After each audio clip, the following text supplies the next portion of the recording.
The P0496 code indicates an improper EVAP purge flow, high flow purge. What does this mean?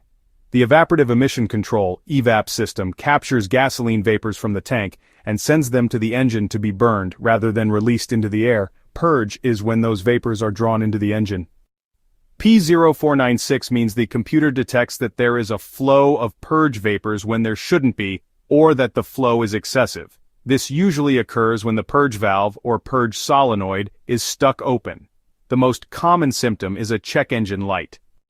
Sometimes you may experience a rough idle, or even the engine stalling right after refueling. If P0496 appears, the most common cause is an EVAP purge valve, or purge solenoid, stuck open.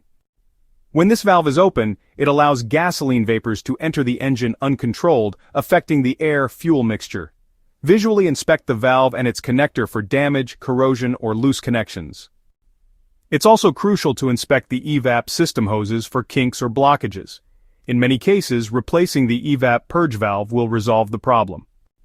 If left unattended, a stuck-open purge valve can lead to increased fuel consumption and a rich condition, which can eventually damage the catalytic converter, a very expensive repair. Furthermore, your vehicle will fail emissions tests.